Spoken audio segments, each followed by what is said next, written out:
بسم الله الرحمن الرحيم والحمد لله رب العالمين وصلى الله وسلم على سيدنا محمد النبي الأمي وعلى آله وأصحابه أجمعين. اللهم علمنا ما ينفعنا وانفعنا بما علمتنا وزدنا علما نافعا يا كريم. أما بعد فنكمل في فصل الوضوء ونكمل في فصل في آداب الوضوء من كتاب نور الإيضاح للشيخ الشرنبلالي رحمه الله. Dans le chapitre du wudu, on continue dans le chapitre des adab du wudu du livre Nurul Idah du Cheikh Ashurunbulali. Ici, le adab, c'est également, ça fait partie de la sunna. Ça fait partie de la sunna, c'est-à-dire, ça fait partie des actes du prophète sallallahu alayhi wa sallam.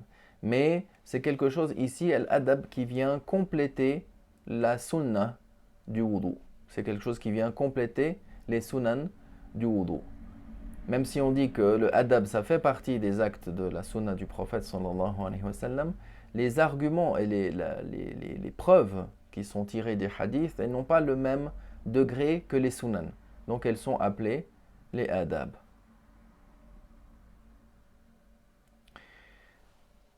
فقال من آداب الوضوء 14 شيئا.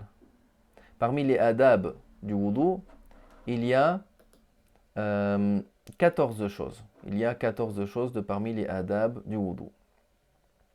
الجلوس في مكان مرتفع. Le fait de s'asseoir sur un endroit qui est surélevé. Pourquoi? Afin de se préserver d'avoir l'eau qui est utilisée qui nous retombe dessus. واستقبال القبلة. Également le fait de se diriger vers la qibla.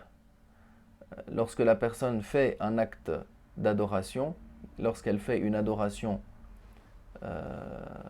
pour Dieu, alors la personne, il lui est demandé qu'il fasse direction ou qu'il se dirige vers la qibla. Dans l'ensemble des actes d'adoration, c'est un caractère méritoire, le fait de se diriger vers la qibla.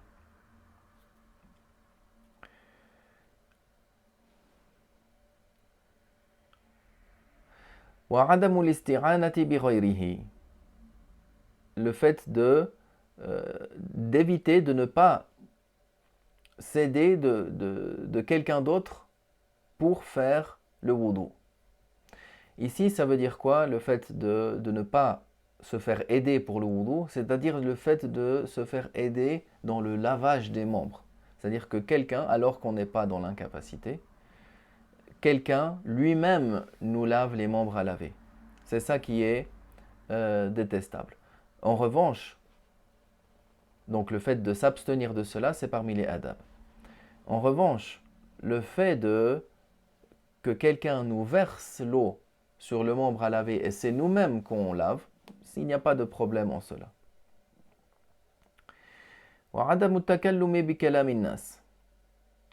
Également le fait de s'abstenir de parler de la parole des gens.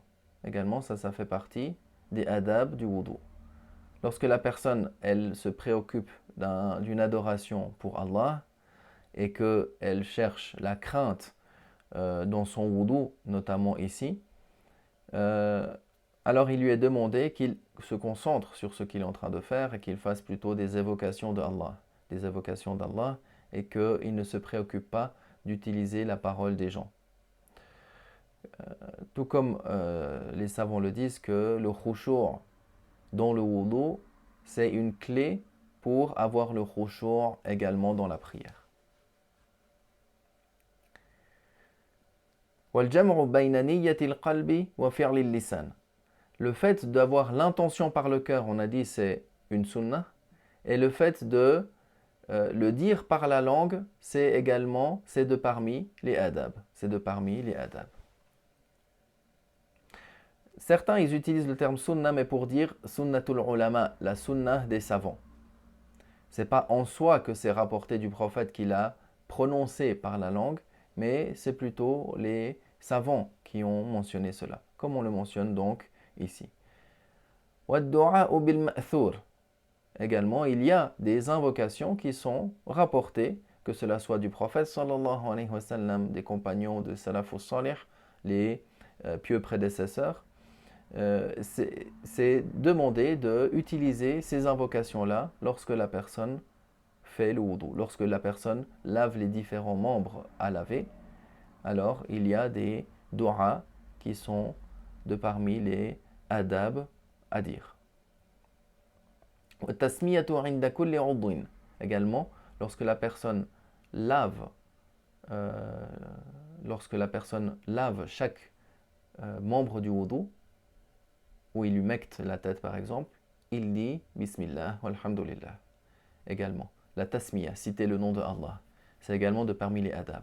C'est-à-dire que at-tasmiya, citer le nom de Allah au début, on a dit c'est sunnah, et dans les autres membres à laver, c'est de parmi les adab. وَإِدْخَالُ خِنْصِرِهِ فِي سِمَاخِ أُذُنَيْهِ. Le fait que la personne introduise ses petits doigts, khinsirihi, dans le trou des oreilles.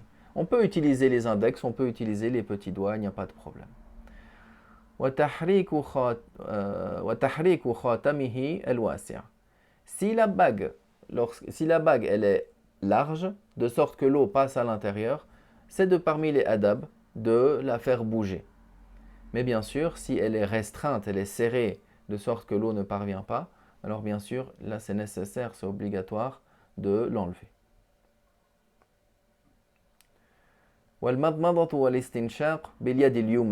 Également, de fait d'utiliser la main droite pour faire al-madmada, pour prendre l'eau dans la bouche, et l'istinshaq, pour prendre l'eau dans la main, insuffler l'eau par le nez, également par la main droite.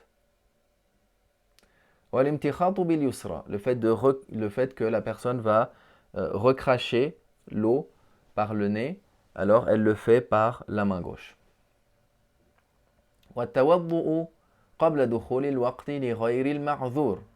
Si la personne n'est pas dans le cas de l'excuse, comme si elle a du sang de maladie par exemple, et ainsi de suite, alors le fait de faire le wudu avant l'entrée du temps, c'est de parmi les adab, c'est de parmi les recommandations.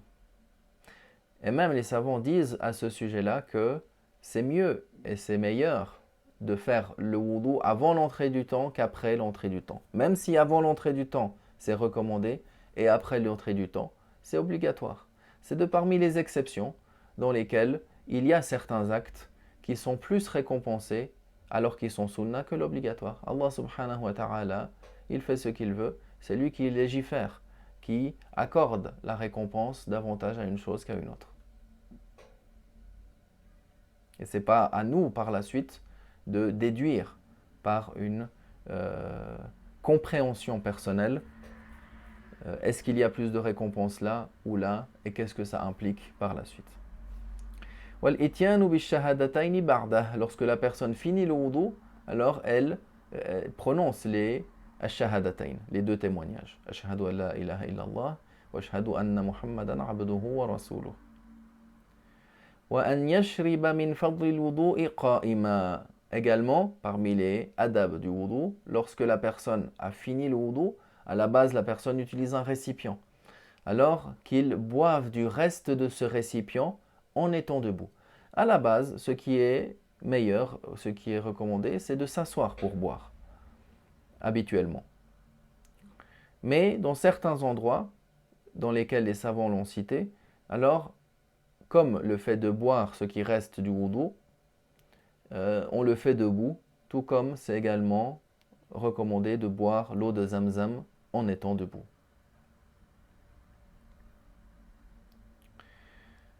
وأن يقول اللهم اجعلني من التوابين واجعلني من المتطهرين. Également que la personne fasse cette invocation après avoir dit les deux témoignages. Allahumma ij'alni min at-tawwabin waj'alni min al-mutatahhirin. Oh Allah, fais que je sois de parmi ceux qui se repentent, fais que je sois de parmi ceux qui se purifient. ثم قال فصل في مكروهات الوضوء والحمد لله وصلى الله وسلم على رسول الله.